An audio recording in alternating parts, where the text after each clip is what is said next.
The body lay crumpled in the cold dirt, her lifeless eyes staring skyward, unseeing. Blood pooled beneath her, staining the foreign soil of some forgotten backwater colony. The Galactic Empire's enforcers had made their example clear. Resistance would be met with annihilation. And yet, they did not realize the depth of the crime they had just committed. They had not merely killed a woman. They had awakened Earth's most ruthless general. General Dominic Caldwell stood in silence, staring at the grainy footage looping in his hands. The transmission had been intercepted, buried among the hundreds of distress signals Earth's intelligence networks routinely monitored. He knew the face on the screen, knew the soft laugh, the gentle warmth behind those eyes, knew the way she had always looked at him, even when he had left war behind. She had been everything, and now she was gone. A quiet, seething rage began to coil within him, slow as magma, but just as inevitable. The Galactic Empire had long ruled the stars with an iron grip, their conquests spanning countless systems, their fleets casting shadows over entire civilizations. Earth had remained neutral, not by choice, but by necessity. Humanity had only recently breached interstellar travel, and the Empire had tolerated their presence so long as they knew their place. But this was an act of war. The room around him was still. Only a handful of officers remained at his side, handpicked by Dominic himself when he had retired to the fringes of the military. These were men and women who had once followed him through the worst battles humanity had ever endured, through hell's capes where lesser soldiers had broken. Lieutenant Arden Rice, his longtime second-in-command, took a slow breath. "Sir, orders?" "Orders." Dominic exhaled sharply, jaw clenched. He had sworn to leave war behind, had told himself that humanity had paid enough in blood for its place in the cosmos. But now there was nothing left to hold him back.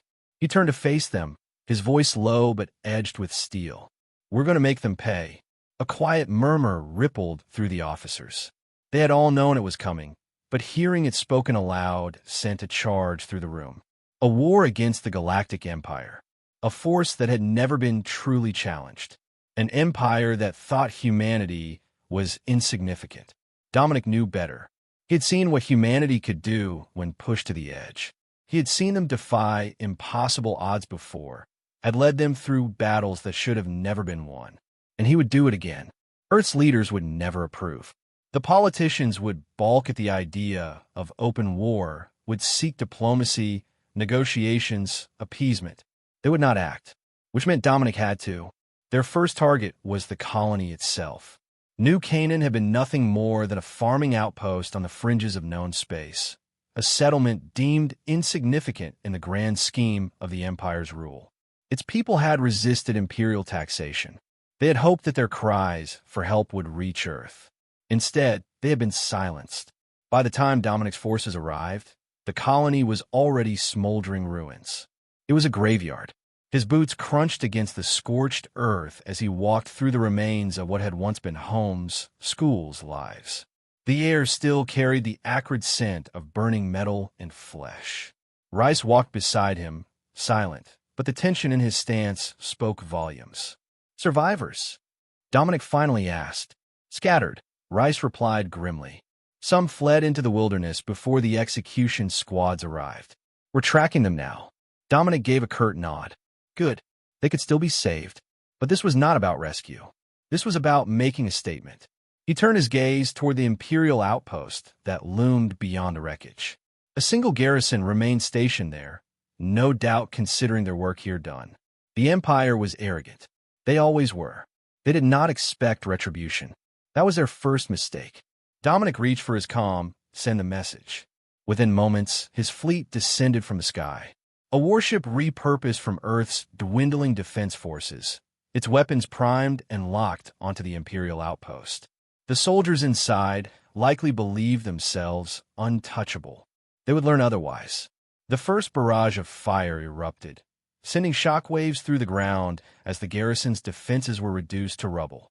Dominic watched, unmoving, as the enemy scrambled to respond. He could almost hear their panicked cries, their disbelief that anyone, dared strike back. It would not be the last time.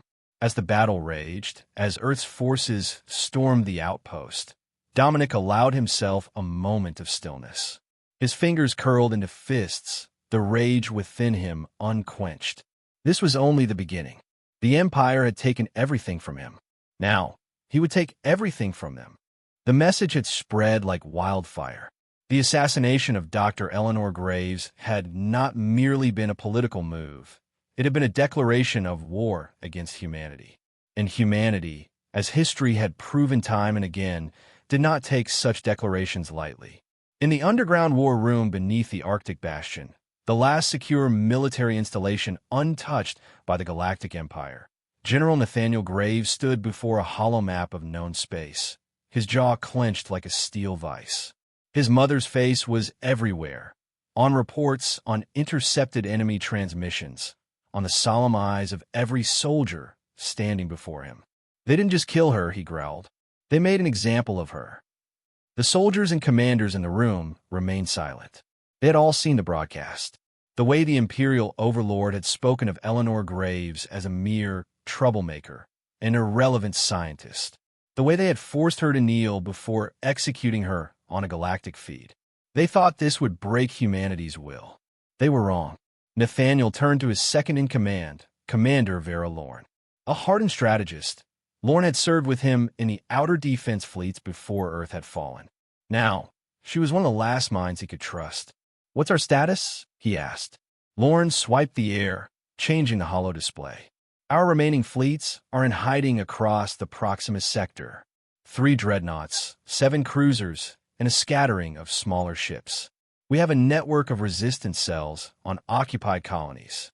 The enemy thinks they've won. They think we're beaten." Nathaniel's eyes darkened. "Let's teach them different." A murmur of agreement rippled through the officers. "The question," interjected Admiral Darius Cole, "is how. We cannot fight them head-on." "Not yet." Nathaniel nodded. "We won't fight them on their terms. We'll fight them like humans." A cold silence settled over the room. The officers understood exactly what that meant. The Galactic Empire fought with overwhelming force, brute strength, superior numbers, and planetary bombardments. Humanity, however, had survived extinction more times than any species in history. They didn't just fight wars. They adapted to them. "We need a symbol," Lorne said quietly. "Something more than vengeance. Something to rally every human, every rebel cell, every colony forced to kneel." Nathaniel stared at his mother's frozen image. "We'll give them one." The plan unfolded quickly. The first strike wouldn't be about reclaiming Earth. That was a battle for later. The first strike needed to be a message. It needed to tell the galaxy that humanity was not extinct, that their war had only just begun. And there was no better place to send that message than Vulcan Prime. Vulcan Prime was the crown jewel of the Empire's industrial might, a fortress world producing warships and weapons at a rate unmatched by any other system. But more importantly, it was a symbol of the Empire's invulnerability. If humanity struck there, if they destroyed even a fraction of its infrastructure, it would shake the Empire to its core. Nathaniel outlined the assault with deadly precision. They would strike fast, hit hard, and vanish before the enemy could mount a proper counterattack. It would be a warning, the first of many. For humanity did not forgive. And it certainly did not forget. The countdown began. The last remnants of Earth's fleet prepared for war. The Galactic Empire had killed Eleanor Graves. Now, General Nathaniel Graves would show them what it meant to awaken Earth's most ruthless general. The assault on Vulcan Prime was never meant to be a battle. It was meant to be a statement. The fleet moved like a phantom in the void, striking at the heart of the Empire's industrial stronghold before vanishing into the darkness. But what should have been a single, devastating blow turned into something far more dangerous. Because the Empire had expected them.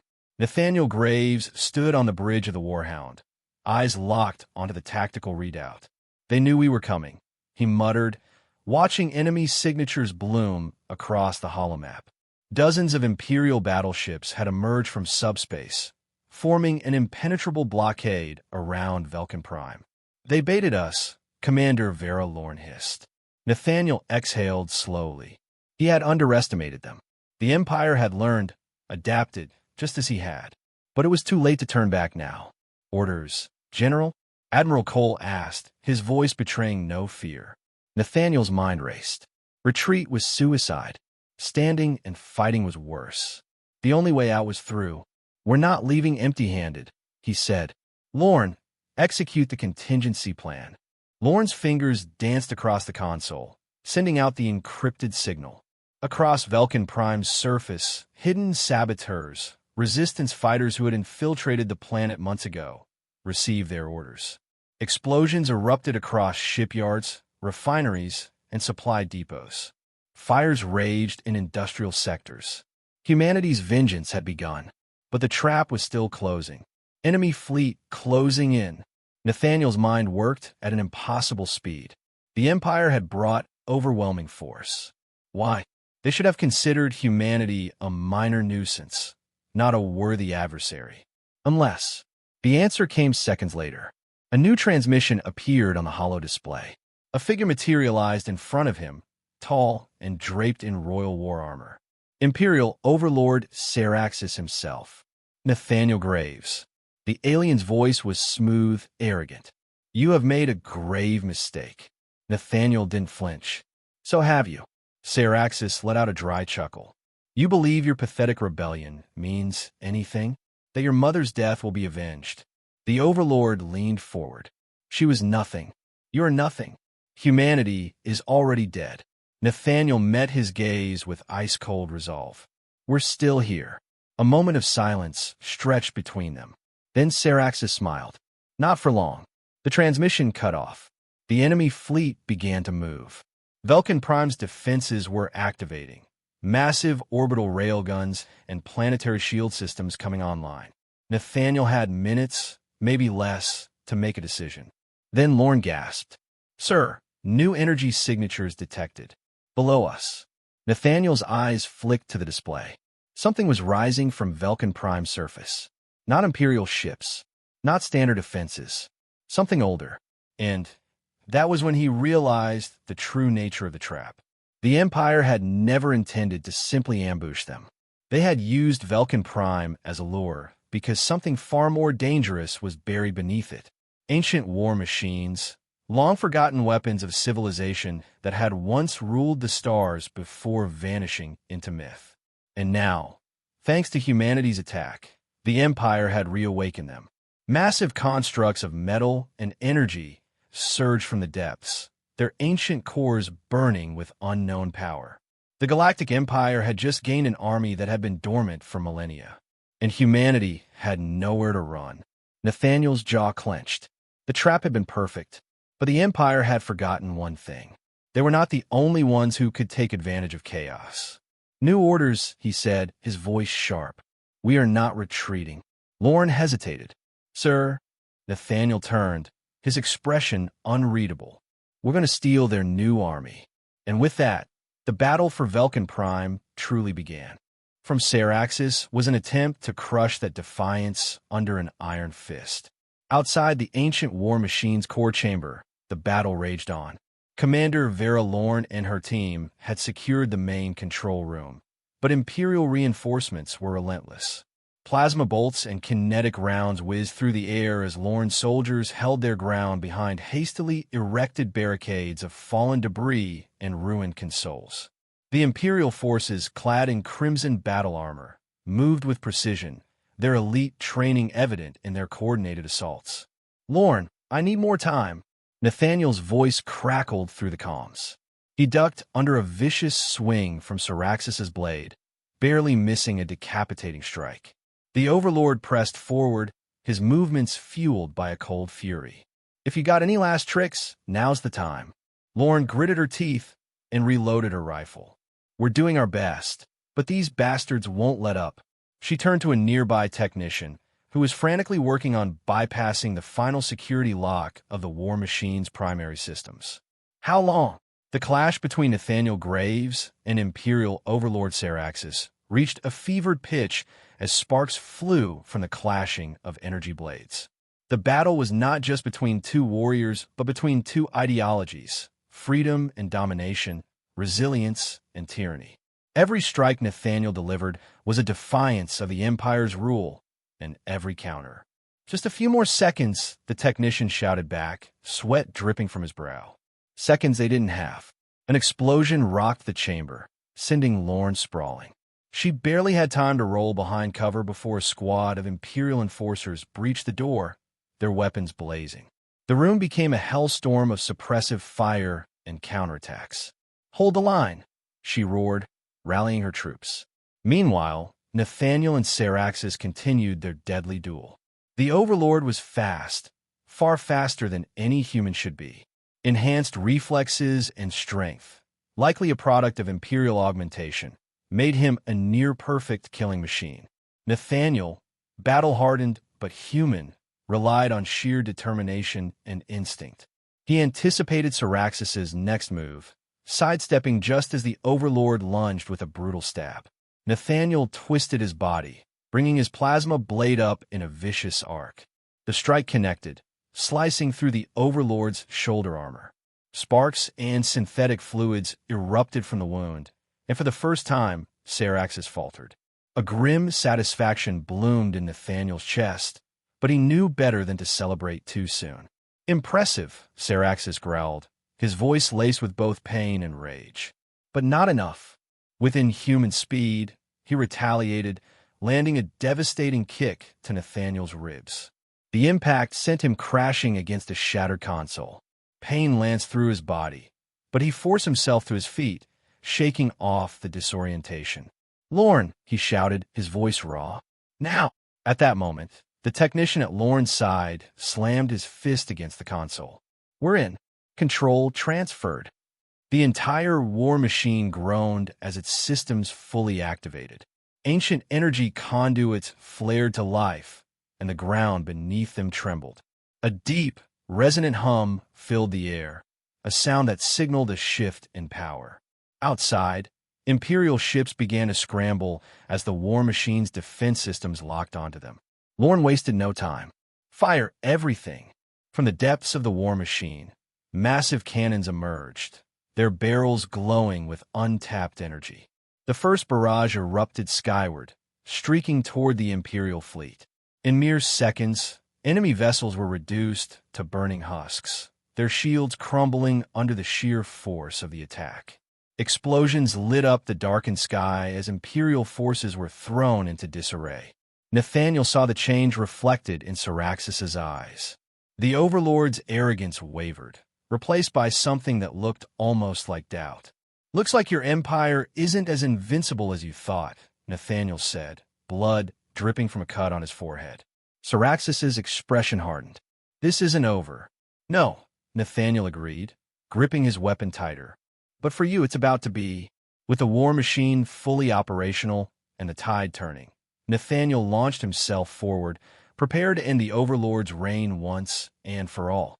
The battlefield was a graveyard of steel and flesh, the smoldering wreckage of the Imperial fleet illuminating the ruin of their once invincible forces.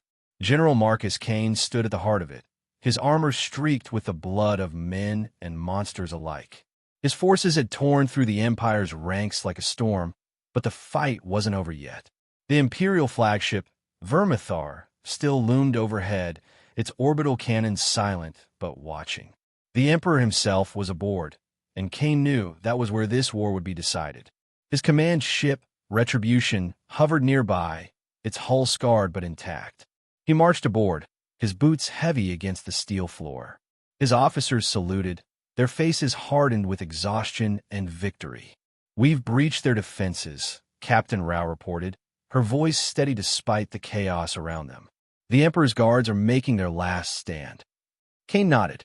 "Then let's end this." The assault on the Vermithar was brutal. Kane led from the front, his soldiers cutting through the last of the Emperor's elite protectors. The hulls of the ship ran red, the air filled with the screams of dying warlords who had once laughed at humanity's insignificance. At last, he reached the throne room. The doors, massive and ornate, were scorched from explosives. Kane stepped forward, his rifle raised. And then he saw him, the Emperor of the Galactic Empire.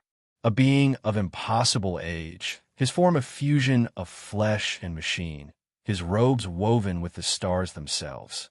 He stood, unafraid, his glowing cybernetic eyes locking onto Kane with something like amusement.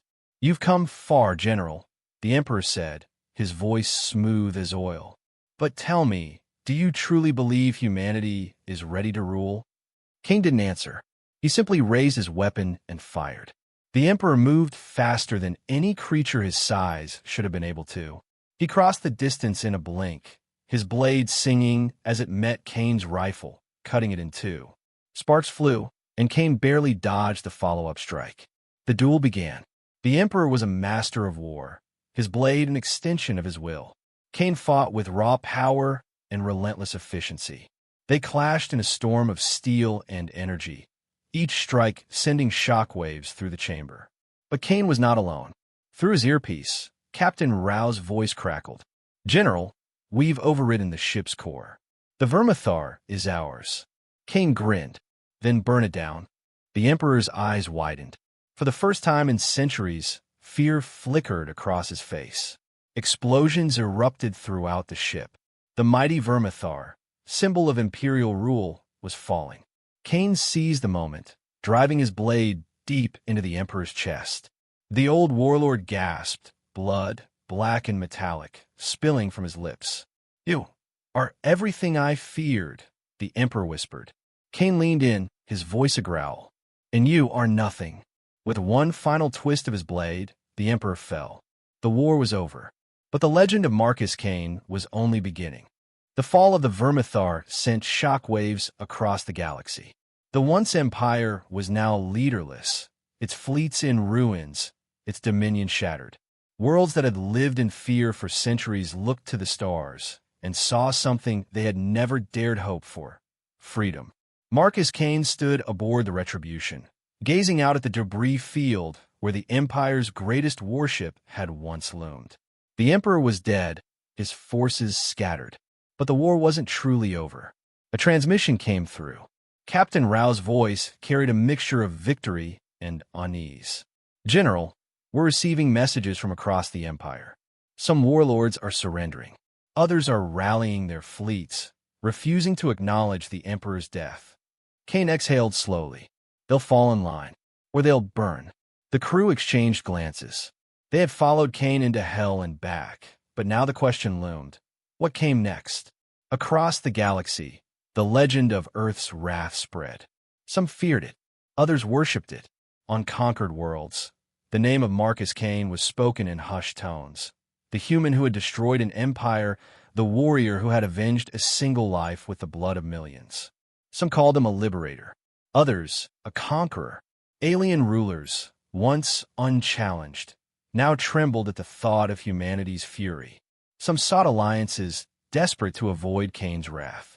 Others vowed vengeance, believing that the war was not yet over. But one thing was certain: the galaxy would never be the same. The choice that defined humanity.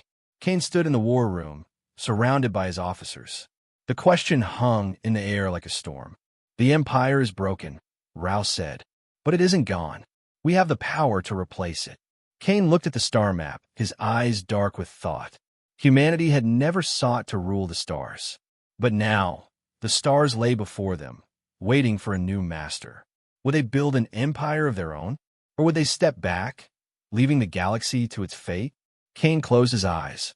He thought of Sarah, the woman whose death had awakened the monster inside him. This war had never been about conquest. It had been about justice. "We let them decide," Kane finally said.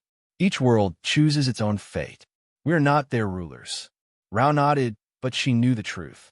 Whether he wanted it or not, Marcus Kane had become something more than a general, more than a soldier. He was a myth now, and myths do not fade so easily. Years passed. Empires rose and fell. The name of Marcus Kane became legend, whispered across the stars.